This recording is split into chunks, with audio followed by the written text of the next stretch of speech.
Es suave, me deja echar maldiciones. La verdad es que tenéis que probarlo. Y bueno, esta semana que venimos a hablar sobre el agua, hemos traído a un montón de personas que chanelan mucho sobre este tema, que lo saben. Y qué mejor forma de presentar que os presentéis vosotras, que en este programa pues ya es lo que hacemos. Y mi querida María Ángeles Fernández, ¿cómo estás? Hola Silvia, encantada de estar aquí contigo y con las compañeras. Yo soy María Ángeles Fernández, como hemos dicho, y soy periodista y bueno, llevo también pues 15 años o más trabajando sobre todo temática del agua. Esa parte la hago como freelance con mi compañero Jairo Marcos, que solemos trabajar los dos de manera conjunta, y luego también pues trabajo en la revista Pícara Magazine. Pero bueno, el agua es el tema que me apasiona, así que aquí como pez en el agua. Qué guay. Claro, evidentemente, y el agua también, o sea, aparte que cada vez podemos pensar que es más escasa o que en cierto modo en el territorio en el que estamos está habiendo cierta escasez, es claro que es un bien básico para la vida, ¿no? Para cualquier actividad económica, vital, paisajística es necesaria el agua. Entonces hay muchos intereses, ¿no? sobre este bien natural. Entonces ahí está el problema, ¿no? Que hay un intento de acaparación o de acaparamiento por parte de diferentes intereses económicos, políticos y para no dejar espacio al agua para la vida o el agua para la ciudadanía o para los pueblos, ¿no? Claro, es que yo creo que el tema de los embalses, está claro que ha habido un bulo los últimos meses, como dice Erika, y que ha tenido bastante, de hecho creo que repercusión y eco, lamentablemente. Es que estamos hablando de que hablamos de escasez, pero es verdad que en los últimos meses ha habido menos lluvia, pero es que lo que hay es una sobreexplotación de agua, ¿no? Que el concepto de escasez, a lo mejor a primera vista nos parece muy claro, pero no estamos hablando de sequía. Sequía es escasez es cuando hay una sobreexplotación de agua. Hace un año ya se hablaba de escasez y la gente se pensaba que era porque llovía menos, ya se hablaba de cómo estaban los embalses y era porque había un sobreconsumo del agua disponible. Es decir, hemos tenido unos años, por no decir más de un siglo, en los que ha habido una política de agua para todos, ¿no? Igual que esto del café para todos, que es muy típico, ¿no? en las tertulias políticas, ha habido agua para todo. ¿Tú quieres una embotelladora? Pues yo te doy agua. ¿Tú quieres regadíos? Pues yo te llevo un canal. Y no se ha tenido en cuenta este bien natural que tiene otras prioridades y que también tiene que haber ríos, que también tiene que haber abastecimiento humano. Entonces el problema es los usos que se ha dado al agua, qué usos se ha priorizado, ¿no? sobre otros, si el abastecimiento humano o el abastecimiento económico para determinadas empresas. Y el uso que se hace de ese agua, ¿no? Que se está sobreexplotando por encima de la capacidad de regeneración de los acuíferos, por ejemplo, como decía José. O sea que ya sabemos cuál es el problema del agua. Ahora, siendo tan importante para la vida, para todo, no solamente para beber agua, sino para, yo qué sé, para refrigeraciones, para todas estas cosas, ¿qué recursos está utilizando el gobierno para proteger este bien fundamental para la vida y nuestros derechos? Yo creo que la principal política de protección es una política europea, que es la Directiva Marco del Agua, que lleva bastantes años vigente. Creo que cuando se aprobó a inicios de siglo fue un hito, ¿no? Porque cambiaba el paradigma, ¿no? del agua de los ríos, para qué sirve o qué usos tenemos que priorizar, y se hablaba o sea, creo que uno de los ejes fundamentales es el buen estado ecológico de los ríos, ¿no? Y que los ríos lleven agua. Eso lo impone la Unión Europea, la Comisión Europea, pero es verdad que luego cómo se traslada eso a las políticas de cada Estado miembro, pues es diferente. Se va haciendo a través de planes de planificación, perdón por la palabra, pero no me salía otra, por ciclos de planificación, que en el Estado español siempre han ido tarde. Siempre el primero se aprobó 3 años tarde, es decir, que vamos tarde en esta política que tiene un matiz más de protección de los ríos y de también pensar que los ríos deben ser ríos, ¿no? Que tienen que tener su vegetación, es un ecosistema. Yo creo que es la figura más importante que hay y se está implementando tarde. De hecho, se ha tenido que llevar a los tribunales, por ejemplo, el caso del Tajo, porque ni había caudales, no se ponía un caudal ambiental, ¿no? Un caudal mínimo para que el río sea un río, ¿no? Porque entonces es otra cosa, ¿no? Estamos hablando de otra cosa. Entonces, creo que se está implantando de manera bastante lenta, cicatera, incluso bueno, pues con luchas y exigencias de la población y de la ciudadanía que está implicada, ¿no? Porque si no vas exigiendo, no cuidan, no protegen los ríos.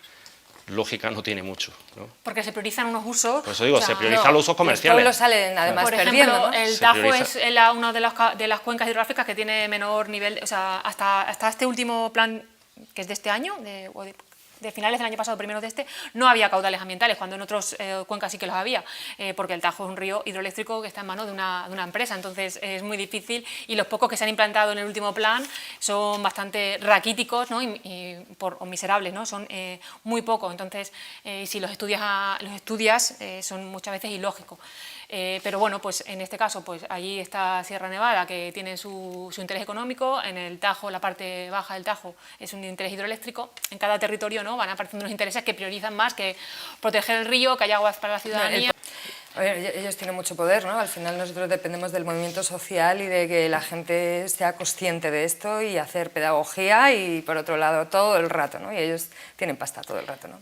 Pero eso, volviendo a tu pregunta de los partidos políticos y demás, es que depende mucho por territorios, ¿no? Porque este es un tema claro, que a veces si te toca de cerca ya, bueno, pues te metes en él, aprendes, y entonces incluso los grandes partidos, a lo mejor en Castilla-La Mancha tienen una política y al contrario, unos kilómetros más allá en el Levante, ¿no? Como pasa, por ejemplo, con la gestión del Tajo o del trasvase, que el PSOE de Castilla-La Mancha dice una cosa y el PSOE de la Comunidad Valenciana o de Murcia dice otra, ¿no? Entonces, no creo que haya una política... Igual me equivoco, pero yo no tengo la sensación de que haya una política de partidos o de izquierdas o de derechas, sino que depende mucho del territorio en el que estás para poder tomar una postura u otra o tener unos intereses u otros, o en muchos casos electorales, ¿no? Porque los regantes, bueno, tienen creo que mucho poder electoral. Entonces, las promesas de más regadío, las promesas de, ¿no?, que luego no se cumplen, pero ese prometer todo el rato agua para todos, pues al final...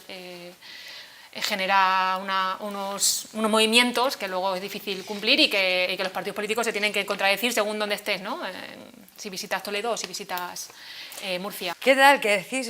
¿Qué dice la gente? Y para añadir a lo que ha dicho el compañero, o sea, es que al final, detrás de todo eso, de esta contaminación por plásticos y de que estamos consumiendo plástico, es que la empresa que está detrás se está enriqueciendo de una manera brutal con un bien que estamos hablando, ¿no? que en cierto modo es escaso y que es un derecho humano y un bien común, es decir, que se está enriqueciendo a costa de algo que es de todas, ¿no? Entonces, bueno, creo que esa parte también hay que recordarla, ¿no? Porque se está priorizando eso y no que es el agua, que el río lleve agua o bueno, otros pequeños usos que benefician a la comunidad, ¿no?, a la sociedad.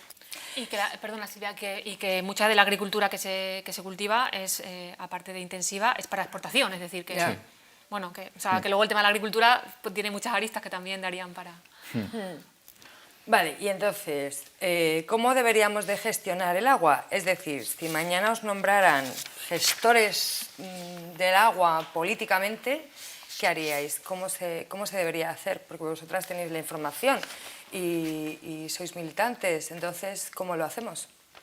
Yo soy muy fan de Pedro Arrojo, entonces lo que digo, esto que voy a decir, se lo he escuchado a él 1000 veces y bueno, se lo he leído, y él habla de 4 niveles de uso del agua, ¿no? Entonces él dice que los primeros 50 litros por persona a día más o menos, ¿no? Que es el agua para derecho humano, ¿no? El agua que necesitamos para vivir, para asearnos, para cocinar, tiene que ser gratis, entonces X litros por persona en cada casa tiene que ser gratis, tiene que haber fuentes públicas en los pueblos, en las ciudades, para que cualquiera pueda beber agua de manera gratuita, eso es gratis. Luego si necesitas agua, que lo que él lo llama agua ciudadanía, si tienes que regar un pequeño jardín que puedas tener, o si tienes una piscina, o sea, el agua o incluso lavar tu coche, a partir de X litros que gastas, que consumes en un hogar, tiene que tener un precio más elevado, porque no es el agua básica para tu vida, sino para otras cosas que pueden ser superficiales o innecesarias, pero bueno.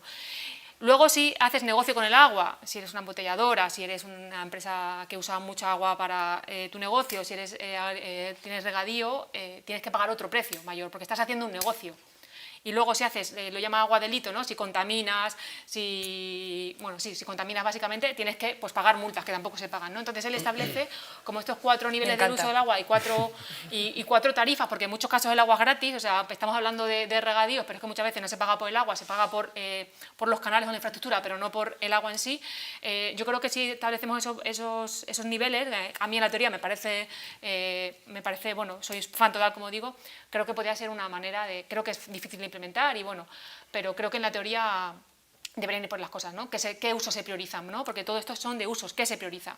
Habría que poner límites también a las concesiones, ¿no? Y Bueno, ahí están, y porque a lo mejor si cuestan dinero el agua igual no hay tanto interés. ya, sobre esto. Bueno, yo creo que sí que hay un movimiento. El agua es un derecho humano desde 2010 y fue porque se aprobó en la Asamblea de Naciones Unidas, sí, que lo aprobaron los estados, pero al final fue porque había un movimiento ciudadano, muchos años global, de muchos territorios organizados, trabajando en la línea de que el agua sea un derecho humano al agua y el saneamiento, ¿no? O sea, yo creo que sí que es un tema que pues en cada territorio con sus matices sí que mueve y sí que genera.